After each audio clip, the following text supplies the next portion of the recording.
నమస్తే, welcome to okay TV. ప్రస్తుతం నా ముందు సింధురెడ్డి గారు ఉన్నారు. ఈ గ్రూప్ 1 వివాదానికి సంబంధించి మొన్న కోర్టు తీర్పు వచ్చిన తర్వాత చాలామంది టీజీపీఎస్సీ ఆల్రెడీ డివిజన్ బెంచ్కి వెళ్తామని వాళ్ళు చెప్తా ఉన్నారు. సో నిన్న ఏదైతే ర్యాంకర్స్కి సంబంధించిన కుటుంబాలు ఒక ప్రెస్ మీట్ పెట్టడం జరిగింది. అది కూడా ప్రతిపక్షాలు ఎవరైతే ప్రతిపక్ష నాయకులు కేటీఆర్ లాంటి వాళ్ళు చేసిన విమర్శలకు సంబంధించి ప్రధానంగా మాట్లాడడం జరిగింది.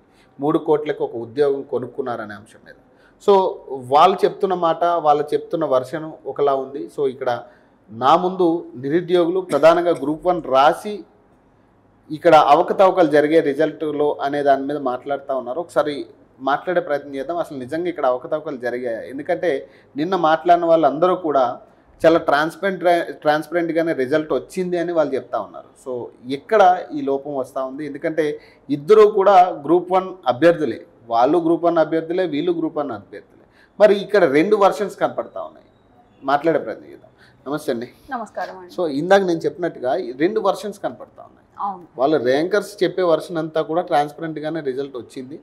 సో ఎక్కడ కూడా అవకతవకలు జరిగినట్టుగా మాకు అనిపించట్లేదు. టీజీపీఎస్సీ చాలా ట్రాన్స్పరెంట్గా రిజల్ట్ ఇచ్చిందని చెప్తా ఉన్నారు. సో మీరేమో ట్రాన్స్పరెంట్గా రిజల్ట్ రాలేదు, అవకతవకలు జరిగాయి, మాకు ప్రధానంగా అన్యాయం జరిగిందని మీరు చెప్తున్న పాయింట్. మీరేం చెప్తారు? అసలు టీజీపీఎస్సీ ట్రాన్స్పరెన్సీ మెయింటైన్ చేయలేదు అని నేను చెప్పడం, వాళ్ళు చెప్పడం కాదండి. గౌరవ హైకోర్టే చెప్పింది ఇందులో ట్రాన్స్పరెన్సీ లేదు, ఇంటిగ్రిటీ మెయింటైన్ చేయలేదు, టీజీపీఎస్సీ కమిషన్ నుంచి ప్రాపర్ రెస్పాన్సెస్ రాలేదు అని గౌరవ హైకోర్టే చెప్పింది. సో దాంట్లో ఇంకా డిబేట్ ఏముందండి? కానీ నిన్న మాట్లాడిన వాళ్ళు గమనించి ఉంటే వాళ్ళు ఎక్కడ కూడా కోర్టు ఇచ్చిన తీర్పు గురించి మాట్లాడలేదండి. ఎంతసేపు ఉన్న వాళ్ళు ప్రతిపక్ష రాజకీయ నాయకులు చేసిన ఆరోపణల గురించి మాట్లాడారు తప్ప అసలు గౌరవ హైకోర్టు ఏం చెప్పింది అనే దాని మీద వాళ్ళు మాట్లాడలేదు. కొంతమంది మీడియా మిత్రులు అడగడానికి ప్రయత్నం చేసినా కానీ దాన్ని దాటవేశారు తప్ప అది కోర్టులో ఉంది అంశం అన్నారు, కానీ దాని గురించి ఎవరు మాట్లాడలేదు. ఇప్పుడు డివిజన్ బెంచ్కి వెళ్తాము అనేసి అంటున్నారు. అఫ్ కోర్స్ అందరికీ రైట్ ఉంది, వాడికి రైట్ ఉంది, మాకు రైట్ ఉంటుంది, వెళ్ళొద్దని మనం. కానీ నిన్న జరిగిన అంశాన్ని గమనిస్తే నాకు ఒకటి ఏమనిపించింది అంటే అక్కడ ఉన్న వాళ్ళు జెన్యున్ క్యాండిడేట్స్, నేను జెన్యున్గా అది ఫీల్ అవుతాను. కానీ ఎంత జెన్యున్ క్యాండిడేట్స్ అయినా, మెరిట్ క్యాండిడేట్స్ అయినా, ఏదైనా కానీ ప్రాసెస్లో తప్పు ఉన్నప్పుడు ఆ తప్పుని మనలాంటి వాళ్ళు కదా చెప్పాలి. అది తప్పు ఉంది అని చెప్పాల్సింది మనం కదా. ఎందుకు అని అంటే ఇది జస్ట్ ఆరోపణ కాదు. కోర్టు ఇచ్చిన 222 పేజీల జడ్జిమెంట్లో మెన్షన్ చేసిన పాయింట్సే మనం మాట్లాడుతున్నాం బయటకు వచ్చి. అందులో తప్పులు జరిగినాయి అని చెప్పినప్పుడు డెఫినెట్గా వాళ్ళు కూడా క్వశ్చన్ చేయాల్సింది తెలంగాణ పబ్లిక్ సర్వీస్ కమిషన్ని. వాళ్ళకైనా అన్యాయం జరిగింది తెలంగాణ పబ్లిక్ సర్వీస్ కమిషన్ వల్లనే, ఇటు సైడ్ వాళ్ళకి జరిగిందని. అదే అఫ్ కోర్స్ పేరెంట్స్ వాళ్ళ బాధ చూస్తుంటే నాకు చాలా ఇబ్బందిగా అనిపించింది. లైక్ అందరికీ ఒకే రకమైన సెక్యూరిటీస్ ఉండవు, అందరికి ఒకే రకమైన ఏమంటారు ఫెసిలిటీస్ ఉండకపోవచ్చు. అందరూ కష్టపడ్డారు, ఎవరికి తగినట్టు ఆ పేరెంట్స్ కష్టపడినారు, పిల్లల్ని చదివించినారు. I respect it. ఎందుకంటే నా పేరెంట్స్ కూడా కష్టపడి నన్ను చదివించిన మాట డెఫినెట్గా రెస్పెక్ట్ చేస్తాను వాళ్ళ కష్టాన్ని. అట్లని చెప్పి వాళ్ళకి తెలియకపోవచ్చు టెక్నికాలిటీస్ ఏం జరిగినాయి అని పేరెంట్స్కి తెలియకపోవచ్చు. సేమ్ అక్కడ పేరెంట్స్ ఎట్లా అయితే కష్టపడి పిల్లల్ని చదివించారో అదర్ సైడ్ కూడా అంతే చదివించారు కదా. వీళ్ళ దాన్ని రెస్పెక్ట్ చేయాలి కదా. మరి అంటే వాళ్ళ దాన్ని రెస్పెక్ట్ చేస్తారు, వీళ్ళ దాన్ని రెస్పెక్ట్ చేయరా? వాళ్ళకి జరిగింది అన్యాయం, వీళ్ళకి జరిగింది అన్యాయం కాదా? ఇక్కడ ఏంటంటే అందరికీ జరిగింది అన్యాయమే. అది జరిగింది ఎవరి వల్ల? తెలంగాణ పబ్లిక్ సర్వీస్ కమిషన్ వల్ల. దాన్ని క్వశ్చన్ చేయాల్సి ఉండే. ఏ ఒక్క పేరెంట్ కూడా దాన్ని క్వశ్చన్ చేయలేదు. టీజీపీఎస్సీ కాకుండా ఇక్కడ మీరు వెళ్ళాల్సింది, యాక్చువల్లీ డివిజన్ బెంచ్కి వెళ్ళాల్సింది. ఇప్పుడు ర్యాంకర్స్ అంటారా? రైట్, ర్యాంకర్స్ డెఫినెట్గా వాళ్ళు వెళ్ళాలి, వాళ్ళు వెళ్తున్నామని కూడా చెప్పిండ్రు, which is good. We accept it, we agree on that. అట్లని మేము తల్లిదండ్రులు ఏం తప్పు పట్టట్లేదండి, కానీ తల్లిదండ్రులు తెలంగాణ పబ్లిక్ సర్వీస్ కమిషన్ని క్వశ్చన్ చేసుంటే మేము ఇంకా సంతోషపడేవాళ్ళం. ఎందుకంటే అక్కడున్న తల్లిదండ్రులైనా మాకు కూడా తల్లిదండ్రులతో సమానమే. మేము ఇంకా సంతోషంగా ఫీల్ అయ్యేవాళ్ళం. వాళ్ళకి ఇబ్బంది జరిగినా, మాకు ఇబ్బంది జరిగినా జరిగింది తెలంగాణ పబ్లిక్ సర్వీస్ కమిషన్ వల్ల, ప్రభుత్వ నిర్లక్ష్యం వల్ల కదా. క్వశ్చన్ చేయాల్సింది దాన్ని. అది కాకుండా అదర్ అంశాల మీద ఫోకస్ చేయడం ఏంటి అనేది నాకు అంటే బేసిక్. ఒకవేళ నిజంగా డివిజన్ బెంచ్ కనుక వాళ్ళు వెళ్ళినా, లేదంటే ఒకవేళ టీజీపీఎస్సీ ఇప్పుడు వెళ్తుందా అని అంటుంది కాబట్టి దీనివల్ల నిజంగా అంటే మీకు లాసా లాభం అవుతుందా, లేకపోతే మీకైనా కానీ వాళ్ళకైనా కానీ? ఎవరికైనా నష్టమే అండి. సరే, ఎందుకంటే మనము సింగిల్ జడ్జి ఇచ్చిన దాన్ని మనకి ఆ తీర్పుతో మనం సాటిస్ఫై అవ్వకపోయి ఉంటే మనకు ఆబ్వియస్గా కాన్స్టిట్యూషనల్ పరంగా మన డివిజన్ బెంచ్ అప్రోచ్ అవ్వచ్చు, అండ్ దెన్ ఆఫ్టర్ సుప్రీంకోర్టుని కూడా అప్రోచ్ అవ్వచ్చు. కాదని నేను అనను. కానీ ఇక్కడ క్లియర్గా ఇర్రెగ్యులారిటీస్ అనేటివి ఉన్నాయి అనేది మనకు ఆ జడ్జిమెంట్ ఆర్డర్లో ఉంది. సో ఇప్పుడు డివిజన్ బెంచ్కి వెళ్ళి అవేమీ జరగలేదు అని ఇప్పుడు తెలంగాణ పబ్లిక్ సర్వీస్ కమిషన్ వాళ్ళ సైడ్ వాదన వినిపిస్తే పర్వాలేదు. కానీ అసలు సింగిల్ జడ్జి దగ్గరనే వీళ్ళు ప్రాపర్గా ఆన్సర్స్ ఇవ్వలేనప్పుడు, వీళ్ళ దగ్గర ఆ సమాధానాలు లేవు, ఆ సమాధానాలు చెప్పనప్పుడు డివిజన్ బెంచ్కి వెళ్ళి ఏం చెప్తారు? అట్లా వెళ్ళడం వల్ల ఏమవుతుంది? వెళ్తారు పర్వాలేదు, కానీ అక్కడ టైం ఎంత డిలే అయిపోతుంది, ఎంత టైం అనేది వేస్ట్ అవుతుంది, అది కదా మనం ఆలోచించాల్సిన పాయింట్. అది కాకుండా ఇప్పుడు అందరు అభ్యర్థులు కలిసి సెలెక్టెడ్ అయినా నాన్ సెలెక్టెడ్ అయినా అందరం కలిసి టీజీపీఎస్సీని క్వశ్చన్ చేస్తే అది ఇంకా ఎఫెక్టివ్ ఉంటుంది కదా. ఇప్పుడు సెలెక్టెడ్ క్యాండిడేట్స్ని కొంతమంది అడిగారు రీఎవాల్యుయేషన్ చేస్తే మీకు వచ్చే నష్టం ఏంటి అనేది. ఎస్, నేను కూడా అడుగుతున్నా, ఇప్పుడు ఎంత రీఎవాల్యుయేషన్ ఒక వే మోడరేషన్ మెథడ్లో చేయాలి అనేది కొన్ని గైడ్ లైన్స్ ఇచ్చి కోర్టు ఇట్లా చేయండి అని చెప్పింది. ఆ ప్రకారంగా చేసినప్పుడు ఇప్పుడు నేను ఒక ఆన్సర్ రాస్తాను, సరే అటు ఇటుగా 1 మార్క్ 2 మార్క్ చేంజ్ ఉంటుంది, కానీ మొత్తం ఆన్సర్కి 0 అయితే రావు కదా, టోటల్ చేంజ్ అయితే అవ్వదు కదా. సో ఓవరాల్గా చూసుకున్నప్పుడు ఇప్పుడు ఉన్న మార్క్స్కి కొంచెం అయితే మైనస్ అవ్వచ్చు, ప్లస్ అవ్వచ్చు, అది చెప్పలేము, మన చేతుల్లో లేదు. రివాల్యుయేషన్ ట్రాన్స్పరెన్సీగా జరుగుతుందని నమ్మకం ఉందా మీకు? అదే అంటున్నా, బేసిక్గా ఇప్పుడైతే నేను చెప్తున్న ఒక అభ్యర్థిగా అసలు టీజీపీఎస్సీ కమిషన్ మీద ట్రస్ట్ అనేది పోయింది. ఎందుకంటే గతంలో జరిగిన దెబ్బల వల్ల మళ్ళీ అవే మిస్టేక్స్ రిపీట్ అవ్వడం వల్ల ట్రస్ట్ పోయింది. ఆ ట్రస్ట్ బిల్డ్ చేయాల్సిన బాధ్యత ఖచ్చితంగా కమిషన్దే ఉంటుంది, గవర్నమెంట్దే ఉంటుంది. కానీ వాళ్ళు అది ఆ నమ్మకం కల్పించేలాగా వాళ్ళు ఎటువంటి చర్యలు తీసుకోవట్లేదు. బట్ స్టిల్ మాకు నమ్మకం, ట్రస్ట్ అనేది పక్కన పెడితే డెఫినెట్గా కోర్టు ఆర్డర్ని మేము అంగీకరించాలి. కాబట్టి కోర్టు ఏ విధంగా అయితే గైడ్ లైన్స్ ఇచ్చి చెప్పి ఇట్లా చేయండి మోడరేషన్ పద్ధతిలో అని చెప్పిందో ఆ ప్రకారంగా చేసి ట్రాన్స్పరెన్సీ మెయింటైన్ చేస్తే డెఫినెట్గా వీళ్ళు యాక్సెప్ట్ ఇట్. మేము అదే అంటున్నాం, రివాల్యుయేషన్ అయినా కోర్టు ఇచ్చిన గైడ్ లైన్స్ ప్రకారం ట్రాన్స్పరెన్సీతో నువ్వు ట్రాన్స్పరెన్సీ మెయింటైన్ చేస్తే డెఫినెట్గా we have to accept, we will accept. అంటే మీకు కొంత మెరుగైన రిజల్ట్ వచ్చే ఛాన్స్ ఉంటుందా నిజంగా రివాల్యుయేషన్ చేస్తే? ఎవరినో అండి, మనం చెప్పలేము కదా. ఇప్పుడు రాసిన అభ్యర్థిగా నేను అంటాను, ఓకే నాకైతే ఛాన్సెస్ ఉంటాయి, ఎందుకంటే నేను ఎట్లా రాసానో దానికి అనుగుణంగా నాకు మార్క్స్ వచ్చాయా లేదా అని చెప్పి. So same way every individual.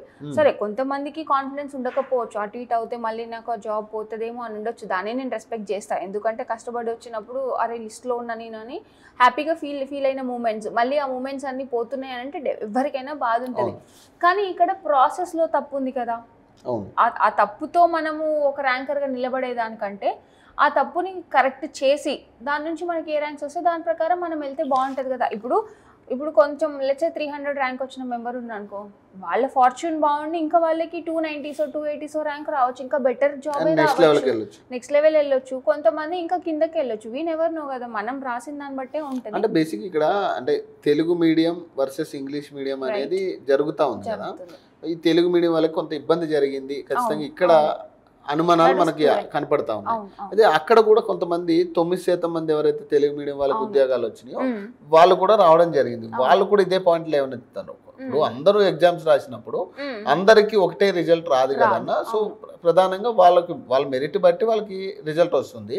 So maybe మేము తెలుగు మీడియం వాళ్ళమే, మాకు రిజల్ట్ వచ్చింది, మాకు ఉద్యోగం వచ్చింది కదా, ఇక ఎందుకన్నా వాళ్ళందరూ కూడా ఇట్లా మా మీద కక్ష కట్టి మాకు రావాల్సిన ఉద్యోగాలు కూడా ఇబ్బంది పెట్టే పరిస్థితి కనపడతా ఉంది. మా కుటుంబాల పరిస్థితి మేము ఆలోచించుకుని మా పిల్లల్ని అందరిని కూడా మేము పక్కన పెట్టి ప్రిపేర్ అయ్యాము దీని గురించి. ఈ రోజు ఇలా క్యాన్సిల్ అవ్వడం మాకు నచ్చట్లేదన్న తెలుగు మీడియం అభ్యర్థిగా నేనే చెప్తున్నా, ఇది చాలా ట్రాన్స్పరెంట్గా జరిగింది, రిజల్ట్ కూడా బాగానే వచ్చింది. సో మెరిట్ బట్టి మేబీ వాళ్ళకి సరిగ్గా మెరిట్ లేకపోవచ్చు, లేదా కొన్ని కారణాలు కూడా ఉండొచ్చు కదా అన్నట్టుగా చెప్తా ఉన్నారు. డెఫినెట్లీ అండి, it's all matter of merit. నేను దాన్ని కాదన్నాను. ఇప్పుడు ఉన్న ఉద్యోగాలలో 563లో 563 మందికే ఉద్యోగం వస్తుంది, నేను కాదని నేను అనట్లే, నా agree, I accept and I respect. కానీ ఇక్కడ ప్రాసెస్లో తప్పు ఉంది అని ప్రూవ్ అయింది కదా. తెలుగు మీడియం వాళ్ళకి అన్యాయం జరిగిందని ప్రూవ్ అయింది కదా. మరి దాన్ని తెలంగాణ పబ్లిక్ సర్వీస్ కమిషన్ ఏమైనా సమర్థించుకుందా? లేదు, మేము తప్పు చేయలేదు, తెలుగు మీడియం వాళ్ళలో వివక్ష చూపలేదని చెప్పిందా? చెప్పలేదు కదా. మనకి క్లియర్ నంబర్స్ కనిపిస్తున్నాయి కదా. అండ్ కోర్ట్ జడ్జిమెంట్లోనే చెప్పారు, ప్రాపర్గా మోడరేషన్ మెథడ్ ఫాలో అయ్యి చెయ్యండి అని చెప్పినప్పుడు, ఇప్పుడు ఇంతకుముందు చేసిన ఎవాల్యుయేషన్లో జరగలేదనే కదా అర్థం. అట్లా అన్నప్పుడు ఇప్పుడు మెరిట్ ఉంటేనే లిస్ట్లో ఉంటారు ఎవరైనా, మరి అది జరగకుండా మెరిట్లో ఉండడం ఎంతవరకు వ్యాలిడ్ అవుతుంది? అది ఇప్పుడు అదే పద్ధతి ఫాలో అయితే తెలుగు మీడియం వాళ్ళు ఇంకెక్కువ రావచ్చేమో.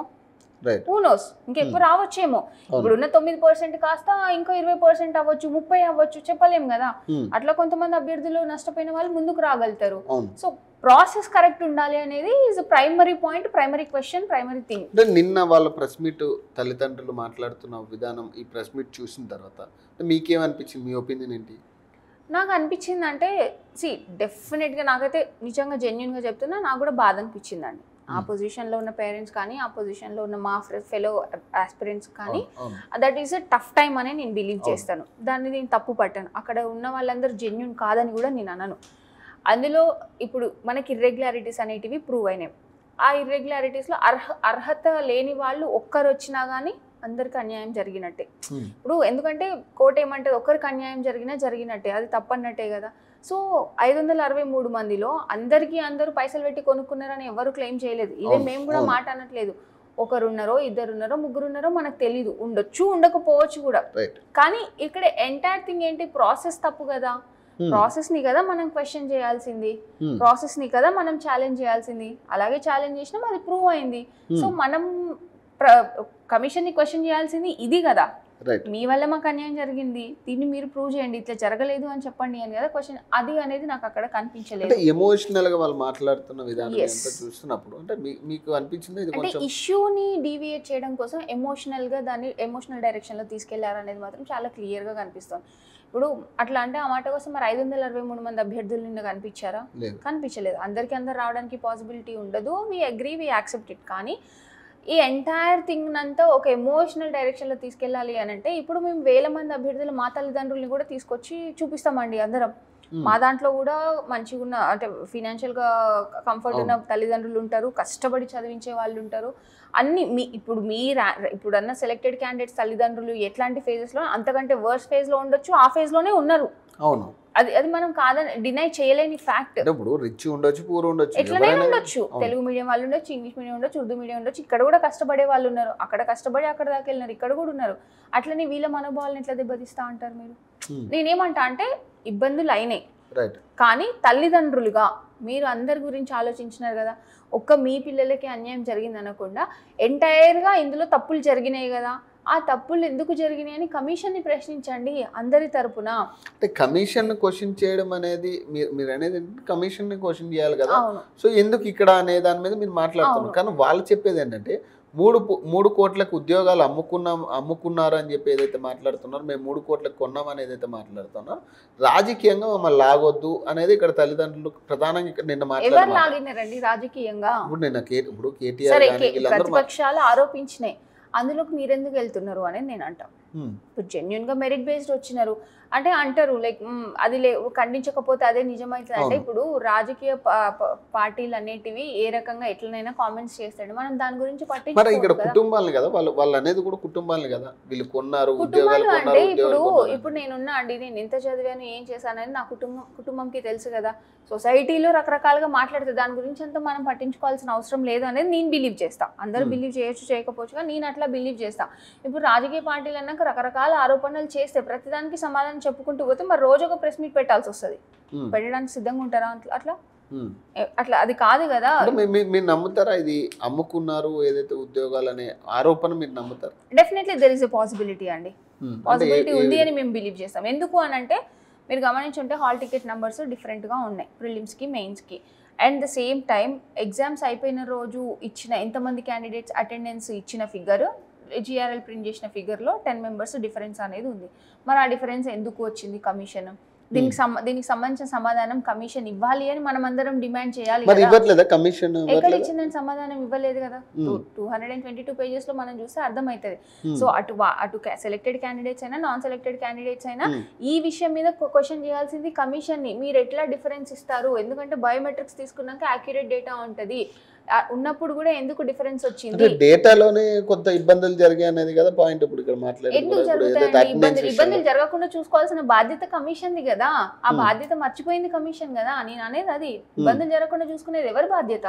అంటే ఇప్పుడు ఆ 10 మంది విషయంలో మీరు మాట్లాడేది డెఫినెట్ గా ఇప్పుడు పాసిబిలిటీ, ఇప్పుడు అట్లా మాట్లాడే స్కోప్ ఇచ్చింది ఎవరు మాకు? అక్కడ తప్పులు జరిగినాయి, దాని గురించి మాట్లాడే స్కోప్ ఇచ్చింది డెఫినెట్ గా కమిషనే కదా. నువ్వు అనేది యాక్యురేట్ డేటా మెయింటైన్ చేసి బాధ్యతగా ఎగ్జామ్ నిర్వర్తిస్తే అటు వాళ్ళు మాట్లాడడానికి ఇటు మేము మాట్లాడడానికి స్కోప్ ఉండకపోతుండే కదా. మరి అయిపోయింది. అక్కడ స్కోప్ ఎందుకు ఇవ్వాల్సి వచ్చింది కమిషన్ అనేది మనం ప్రశ్నించాలి. నువ్వు ఇర్రెగ్యులారిటీస్ ఎందుకు మెయింటైన్ చేసినావు అనేది మనం అంటే మీకు ప్రశ్నించాలి. కూడా అనుమానం ఉంది ఇక్కడ కొంత ఏదో సీట్లు అయితే వెళ్ళాయి అనే దాని మీద ఉంటుంది కదా. ఇప్పుడు సో న్యాచురల్ అండి అనుమానం పడడం అనేది హ్యూమన్ అంటే సైకాలజీ. నిన్న ప్రెస్ మీట్ తర్వాత కూడా అనుమానం ఎలా ఉందా లేకపోతే క్లియర్ అయిందా? లేదండి, ఎందుకంటే ప్రెస్ మీట్ లో 563 మంది రాలేదు కదా. ఇంకా మిగతా వాళ్ళ పరిస్థితి ఏంటనేది కూడా చెప్పలేము కదా. మన question mark always question mark ఉంటుంది. అదే 563 మంది రిప్రజెంటేషన్ అక్కడ ఉండుంటే it might have been different scenario ఉంటుండే, మాకు అంత అనుమానం కూడా ఉండకపోతుండేనేమో. బట్ స్టిల్ తప్పులు జరిగినాయి కాబట్టి అనుమానం ఎప్పటికీ జరిగిపోదు కదా. అంటే ఇద్దరు ఇప్పుడు గ్రూప్ 1 ఆస్పిరెంట్స్ ఇద్దరు గ్రూప్ 1 కోసమే రాస్తా ఉన్నారు. రేపు ఒకవేళ మీకు ఉద్యోగాలు వచ్చినా కూడా ఇప్పుడు వాళ్ళ పొజిషన్లోనే మీరుండే పరిస్థితి ఉంటుంది. మరి వాళ్ళు అడిగేది అదే. ఇప్పుడు బేసిక్గా ఇప్పుడు మేము ఉద్యోగాలు వచ్చి జాయిన్ అయ్యే టైంలో ఈ క్యాన్సిలేషన్ అనేది ఎంతవరకు కరెక్ట్? సో ఆల్రెడీ మా అభ్యర్థులే మా మీద ఇట్లాంటి పరిస్థితులు క్రియేట్ చేస్తూ ఉన్నారు, వాళ్ళే అడ్డు వస్తూ ఉన్నారు. లేదా ఈ మెరిట్ మీరు ఇందాక మాట్లాడినట్టుగా మెరిట్లో కూడా ఉంటుంది. ఇక్కడ తెలుగు మీడియం వాళ్ళకి కొంత వెసులుబాటు ఉండకపోవచ్చు, అంటే ప్రిపేర్ అవ్వడానికి కానీ రకరకాల వెసులుబాట్లు ఉండకపోవచ్చు. ఆ విధంగా కూడా మనం ఆలోచించుకోవాలని వాళ్ళు అడుగుతున్న పాయింట్. ఫ్రమ్ ద బిగినింగ్ ఇక్కడ merit versus non merit candidates fight కాదు ఇది. ఇదంతా ఫైట్ అబౌట్ ఇర్రెగ్యులారిటీస్. అది మనం ప్రైమరీ పాయింట్ మనం గుర్తుపెట్టుకోవాలి. ఈ రోజు selected versus non selected, merit versus non merit ఎట్లా అయ్యాము, ఎందుకు అయినాము, ఎవరి వల్ల అయినాము అనేది కూడా మనం ఆలోచించుకోవాలి కదా. So there is no point అండి. ఒకరికొకరం ఎనిమీస్ కాదు, అందరం ఒక ప్లాట్ఫామ్ లో ఉండి చదువుకున్నాము. అఫ్ కోర్స్ మెరిట్ ఉన్న వాళ్ళు they'll be in a selected list, merit లేని వాళ్ళు ఉంటారు. కానీ ప్రాసెస్ తప్పున్నాక నువ్వు మెరిట్తో పోతేంది, నాన్ మెరిట్ వాళ్ళు కూడా అందులో ఉండే ఛాన్స్ ఉండింది. మరి అప్పుడు ఒక అర్హులైన వ్యక్తికి ఒక జాబ్ నష్టం జరిగినట్టే కదా. ఆ పాయింట్ కన్సిడర్ చేసుకోవాలి. మీ ఉద్దేశ ప్రకారం అంటే తెలుగు మీడియం వాళ్ళకి ఎంత శాతం వెళ్ళాల్సి ఉండే? అంటే 9% వాళ్ళు ఇచ్చింది, ఎంత శాతం అనేది ఉండాల్సి ఉండేది అంట మీ అంచనా? అంటే అట్లా అంచనా వేయడానికి మీ అంచనా ఒక క్లారిటీగా అంటే తెలుగు మీడియం ఇప్పుడు 90% కి 9% కి ఇంత వేరియేషన్ అయితే ఉండకుండా ఉండేదండి. 30-40% తెలుగు మీడియం వాళ్ళు ఉండే ఛాన్సెస్ ఉన్నాయి. ఎందుకు అని అంటే ఉన్న వాళ్ళలో తెలుగు మీడియం అభ్యర్థులు ఎక్కువగానే ఉంటారు. ఇప్పుడు 12,000 పై చిలుకు మంది ఇంగ్లీష్ మీడియం వాళ్ళు రాశారండి, 8,000 పై చిలుకు మంది తెలుగు మీడియం వాళ్ళు రాశారు. మరి ఆ ప్రకారంగా చూసుకున్నా నీకు అభ్యర్థుల సంఖ్యలో ఎంత 4,000 పై చిలుకు డిఫరెన్స్ ఉంది. అంతకుమించి ఎక్కువ లేనప్పుడు సెలెక్టెడ్ క్యాండిడేట్స్ ఇంత డిఫరెన్స్ ఎందుకు ఉంది? వాళ్ళు 501 ఉన్నప్పుడు వీళ్ళు 56 మంది, ఇంత డిఫరెన్స్ ఎట్లా వచ్చింది? వ్యాలిడ్ పాయింటా కాదా మనం ఆలోచించుకోవడానికి. కనీసం ఒక 150 నుంచి 200 మంది వరకు అయితే ఖచ్చితంగా తెలుగు మీడియం నియరెస్ట్ లేకపోయినా కొంచెం అన్న ఒక 100 మంది అన్న ఉండాలి కదా. లీస్ట్ 100 మంది ఉండకూడదా అంటే 500 మందిలో 100 మంది తెలుగు మీడియం అభ్యర్థులు వెళ్ళారా? అంటే మీరు కూడా పాయింట్ రైజ్ చేస్తా ఉన్నారు కదా, ఇక్కడ తెలుగు మీడియానికి కొంత క్లారిటీ ఇవ్వట్లేదు వాళ్ళు, తెలుగు మీడియం అభ్యర్థులకు అన్యాయం జరుగుతుందని మీరు గతంలో కూడా ఒకసారి మాట్లాడడం జరిగింది. ఇది టీజీపీఎస్సీ నిర్ణయమా? తెలుగు మీడియం అభ్యర్థులకు సంబంధించి తెలుగు మీడియం ప్రామాణికం కాదు అని రకరకాల, తెలుగు పుస్తకాల ప్రామాణికం కాదని రకరకాల. అట్లని కాదండి, ఇప్పుడు వీళ్ళు ఎవాల్యుయేటర్స్ ని సెలెక్ట్ చేసుకునే దగ్గర ప్రాబ్లం జరిగింది, అది క్లియర్ గా జడ్జ్మెంట్ లో ఉండింది. సో దానివల్ల ఈ డిస్క్రిమినేషన్ అనేది ఎక్కువ అయింది అనేది అనేది మనకు కనిపిస్తుంది. ఎందుకంటే వాళ్ళు ఏదైనా ఉన్నా యూనో రెఫరెన్స్కి ఇంగ్లీష్ మీడియంని కన్సిడర్ చేస్తా అన్నారు, ఓకే ఫైన్. కానీ ఇప్పుడు ఇంగ్లీష్ మీద పట్టున్న వాళ్ళకి తెలుగు పదజాలం మీద పట్టు ఉండదు కదా.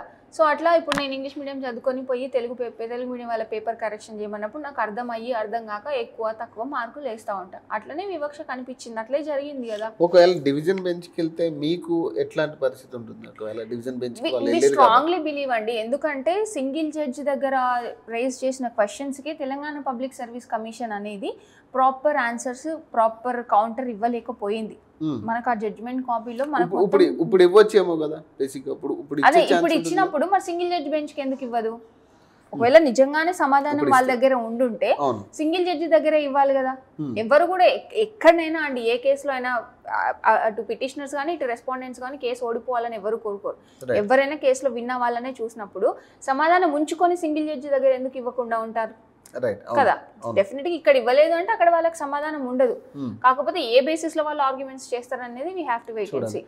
మీరు అడిగేది ఏంటంటే రీవెరిఫికేషన్ రీమెయిన్స్ అడుగుతా ఉన్నా. నా అల్టిమేట్ సొల్యూషన్ మేము అనుకునేది అయితే ఖచ్చితంగా రీ ఎగ్జామ్ పెట్టాల్సిందే. అవుతుందా అండి? అంటే ఇప్పుడు 8 నెలల్లో పాసిబిలిటీ ఉంటుంది, ఎందుకు ఉండదండి? ఇప్పుడు ఇమీడియట్ గా నువ్వు క్యాన్సిల్ చేసి ఇక్కడ టైం వేస్ట్ చేసే బదులేదో అసలు నెక్స్ట్ ఎగ్జామ్ ఎట్లా పెడితే బాగుంటుంది అనే దానిపైన ఫోకస్ చేస్తే డెఫినెట్ గా మంచి పాసిబిలిటీస్ ఉంటాయి. నాకు తెలిసి అంటే ఇప్పుడు టీజీపీఎస్ నుంచి మీకు అంతగా క్లారిటీ అయితే ఇప్పటిదాకా రిజల్ట్ తర్వాత క్లారిటీ కూడా కాదు అసలు, నో స్టేట్మెంట్స్ ఫ్రమ్ టీజీపీఎస్. ఎటువంటి ఇన్ఫర్మేషన్ లేదు, ఎటువంటి వెబ్ నోట్ గానీ ప్రెస్ నోట్ గానీ టీజీపీఎస్ లేదు. ఓన్లీ థింగ్ ఏంటంటే డివిజన్ బెంచ్ కి వెళ్తున్నాం అనే ఒక ఇన్ఫర్మేషన్ తప్ప ఇంకేమీ లేదు. అంటే బేసిక్గా మీరు ఎక్స్పెక్ట్ చేస్తున్నారా టీజీపీఎస్ నుంచి ఏమన్నా ఒక స్టేట్మెంట్ వస్తుందేమో ఎగ్జామ్స్ కి రిలేటెడా లేకపోతే రీవెరిఫికేషన్ రిలేటెడ్ ఎక్స్పెక్ట్ చేస్తున్నారు? ఎక్స్పెక్ట్ చేసేది ఏమైనా ఆల్రెడీ డివిజన్ బెంచ్ కి వెళ్తున్నాము అని చెప్పొచ్చు. ప్రభుత్వాలే మాట్లాడుతూ ఉన్నాయి కదా, ఇక్కడ ప్రభుత్వ నాయకులే మాట్లాడుతూ. ఇంతకు ముందే జస్ట్ ఒక న్యూస్ చూసింది ఏంటంటే లైక్ డివిజన్ బెంచ్ అప్రోచ్ అయింది తెలంగాణ పబ్లిక్ సర్వీస్ కమిషన్ అనేది చూసాము.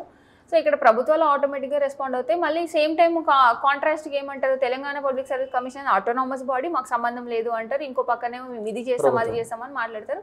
అది వాళ్ళ విజ్ఞతకే వదిలేస్తాం. ఇక్కడ నిరుద్యోగులు బేసిక్గా పొలిటికలైజ్ అవుతా ఉన్నారా? అంటే ఎక్కువ ట్రాన్స్లోకి వెళ్తున్నారా? పొలిటికల్ నోవే అండి. అవసరం ఏముంటుందండి ఇప్పుడు పొలిటికల్ ట్రాన్స్లోకి వెళ్ళాల్సిన అవసరం లేదు కదా. ఇప్పుడు అదే మాట నిజం అనుకుని ఉంటే మరి మీరు చేసిన తప్పుల్ని ఎవరు ప్రశ్నించాలి? ప్రభుత్వం చేసిన తప్పుల్ని ప్రశ్నించేది ఎవరు? డెఫినెట్గా there should be A voice. మేము మాట్లాడేది మాట్లాడతాం. మీరు చెప్పండి నాకు, అసలు మెయిన్ స్ట్రీమ్ మీడియాలో నిరుద్యోగ అంశం నుంచి ఎస్పెషల్లీ గ్రూప్ 1 గురించి ఎన్నిసార్లు వచ్చింది? ఇన్ని రోజుల నుంచి జరుగుతోంది కదా, ఎన్నిసార్లు వచ్చింది? కనీసం పేపర్లోనే వచ్చింది. అసలు హైకోర్టు జడ్జిమెంట్ ఇచ్చిన నెక్స్ట్ డే మెయిన్ పేపర్స్లో అసలు ఫ్రంట్ పేజీలో అసలు వార్త ఎక్కడైనా ఉందా? ఎక్కడ లేనప్పుడు మరి వాయిస్ ఎట్లా వినిపించాలి? ఎవరు అడగాలి మా తరపున? డెఫినెట్ గా ప్రతిపక్షాలను అప్రోచ్ అవుతారు. ఇప్పుడు ఇందాక రాజగోపాల్ రెడ్డి గారు సపోర్ట్ గా ఉంటున్నా అని చెప్పేసి ఆయన ఒక ప్రెస్ మీట్ పెట్టడం జరిగింది మీతో పాటు. అంటే బేసిక్ మీరు అప్రోచ్ అయినప్పుడు ఆయనకి ఎక్స్ప్లెయిన్ చేశారా క్లియర్ గా? ఆయన రియాక్షన్ మేము ఎక్స్ప్లెయిన్ చేసినాం, మేము అప్రోచ్ అయినాము, మాకు అందరికి ఇట్లా అన్యాయం జరిగింది సార్, అసలు ప్రభుత్వాలు పట్టించుకోవట్లేదు అని క్లియర్ గా ఎక్స్ప్లెయిన్ చేసాము. ఈ రిసీవ్డ్, కాకపోతే స్ట్రాంగ్ గా ఫైట్ చేస్తా అని చెప్పారు. డెఫినెట్గా వారికి ఉండే లిమిటేషన్స్ వారికి ఉంటాయి, ఎందుకంటే కాంగ్రెస్ ఎమ్మెల్యే కాబట్టి వారి లిమిటేషన్స్ ప్రకారంగానే ఇవాళ మాట్లాడారు. మీరు హ్యాపీ అంటే బేసిక్గా నాకు తెలిసి ఒక ఎమ్మెల్యే వచ్చి మీతో మాట్లాడడం అనేది ఫస్ట్ టైం కదా. ఓకే, అట్లీస్ట్ మేము రిసీవ్ చేసుకునే పొజిషన్లో అయితే ఉన్నామండి. ఎందుకు అని అంటే సరే ప్రాబ్లమ్స్ విని మాట్లాడుతున్నారు, సపోర్ట్ చేస్తాము అన్నప్పుడు డెఫినెట్గా మేము వెల్కమ్ చేయాలి, చేస్తాం కూడా. మేము ఒకరిని అపోజ్ చేయడానికి మేము నిరుద్యోగులం అందరం ఒక పొలిటికల్ పార్టీ కాదు. అక్కడ ఎవరు వచ్చినా, ఏ ఎమ్మెల్యే వచ్చినా, ఏ లీడర్ వచ్చినా వీళ్ళు డెఫినెట్ గా మేము రిసీవ్ చేసుకుంటాం. ఇందాక ఆయన మాటల్లో కూడా దాదాపు అంటే 50,000 ఉద్యోగాలు ప్రభుత్వం ఇచ్చిందని ఆయన ఒక మాట చెప్తా ఉన్నారు. మొన్నటి దాకా పొన్నం ప్రభాకర్ దగ్గరికి వచ్చేసరికి 1,00,000 ఉద్యోగాలు, మొన్న 5,000 ఆశా వర్కర్లకు సంబంధించి ఏదో కొత్త పోస్టులు ఇవ్వడం వల్ల అది ఒక 1,05,000 అనుకుందాం పొన్నం ప్రభాకర్ దృష్టిలో. అంటే మరి ఇప్పుడు మళ్ళీ 50,000కి పడిపోయింది కదా. మరి ఇప్పుడు అంతే అండి, ప్రభుత్వంలో ఎట్లా ఉన్నారంటే నాయకులది ఒక నాయకుడికి ఇంకొక నాయకుడికి వేరియేషన్ ఉండాలి కదా. సో అట్లా నెంబర్ చేంజ్ అవుతూ వస్తుంది. ఇంకా అది వారికే తెలియాలి అసలు వాళ్ళందరూ ఒక మాట మీద ఉన్నారా లేదా అనేది. నాయకులకి, కాంగ్రెస్ ప్రభుత్వంలో నాయకులకే తెలియదు, దాన్ని మనం కామెంట్ చేయాలి. సో ఫైనల్గా ఒక్క క్వశ్చన్ చెప్పండి, అంటే ఈ జీవోలు ఏవైతే మీరు పోరాడుతూ ఉన్నారో, జీవో నెంబర్ 29 వద్దు అనే దాని మీద జీవో నెంబర్ 55 కావాలని మీరు అడుగుతా ఉన్నారు. సో వాళ్ళు జీవో నెంబర్ 46 వాళ్ళు ఇబ్బందులు పడుతున్నారు వాళ్ళు అడుగుతా ఉన్నారు. సో వాళ్ళకైతే డైరెక్ట్గా హామీ ఇవ్వడం జరిగింది జీవో నెంబర్ 46 తీసేస్తామని.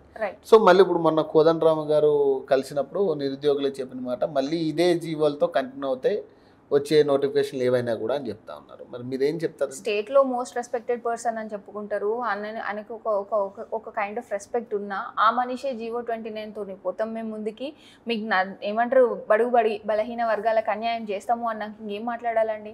ఆయన ఏమనున్నా ఎప్పటి నుంచైనా కొట్లాడింది వీళ్ళందరి గురించే కొట్లాడుతా అంటారు కదా. మరి అట్లాంటిది ఆయనే మాట్లాడినప్పుడు ఆయన ఇదే దీంతో ముందుకు పోతాం అన్నప్పుడు ఇంకేం మాట్లాడతాం చెప్పండి?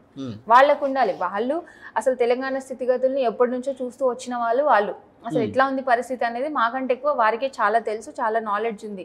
దాన్ని బేస్ చేసుకొని ప్రభుత్వాన్ని అడగాల్సింది పోయి ఆయనకు ఒక నాకు ఎమ్మెల్సీ వచ్చింది ఏదేమైపోతే నాకు ఎందుకు అన్నట్టు వ్యవహరిస్తున్నారు. దాన్ని ఇంకా మనం ఏం అనలేము, ఇంకా అయిపోయింది, ఆయన పని అయిపోయింది. ఆయన అసలు ఈ సమస్యలు పట్టించుకోవడానికి మాకు క్లారిటీ వచ్చింది, ఆయన నమ్మే పరిస్థితుల్లో కూడా మేము లేము. ఇంకొకటి అంటే బేసిక్గా అంటే ఒకవేళ తీర్పు కనుక అటువైపు వెళ్తే, ఒకవేళ టీజీపీఎస్కి అనుకూలంగా వెళ్తే డివిజన్ బెంచ్లో మరి ఏంటి మీ నిరుద్యోగుల పరిస్థితి ఏంటి? స్ట్రాంగ్లీ వి బిలీవ్ ఏంటి అంటే మా సైడే ఉంటుంది అనేది, ఎందుకంటే ఆల్రెడీ సింగిల్ జడ్జి దగ్గర ప్రూవ్ అయింది కాబట్టి డెఫినెట్గా వి స్ట్రాంగ్లీ బిలీవ్ ఖచ్చితంగా మా సైడే తీర్పు ఉంటుంది అనేది we are believing it. If in case అటు వెళ్తే ఏంటి అనేది మేము ఇంకా ఆలోచించలేదు, బట్ గట్టి నమ్మకం అయితే ఉంది మా సైడే వస్తుంది తీర్పు అనేది. Thank you. సో ఇది పరిస్థితి. ఖచ్చితంగా నిరుద్యోగులకి జరిగిన అన్యాయం గురించి సో గ్రూప్ 1 ఎవరైనా కానీ అభ్యర్థులు గ్రూప్ 1 రాసిన వాళ్ళు ఎవరైనా కానీ మనం క్వశ్చన్ చేయాల్సిన టీజీపీఎస్ని. సో ఇక్కడ టీజీపీఎస్ని క్వశ్చన్ చేయడం మానేసి ఇక్కడ జరుగుతున్న పరిణామాలను మనం హైలైట్ చేసుకుంటూ పోవడం అనేది కరెక్ట్ కాదు. సో రాజకీయ ప్రలోభాలకి లేదా రాజకీయ నాయకులు అంటున్న మాటలకి మనం ఆన్సర్ చేయాల్సిన పని లేదు. సో బేసిక్ ఇక్కడ నిరుద్యోగులు అడగాల్సింది టీజీపీఎస్సీని, ఎందుకంటే అక్కడ అవకతవకలు జరిగాయి కాబట్టి టీజీపీఎస్సీ వైఖరి మీద మనం మాట్లాడాలి. సో ఇది సింధురెడ్డి గారు చెప్తున్నమాట. సో మరిన్ని అప్డేట్స్ కోసం చూస్తూనే ఉండండి ఓకే టీవీ.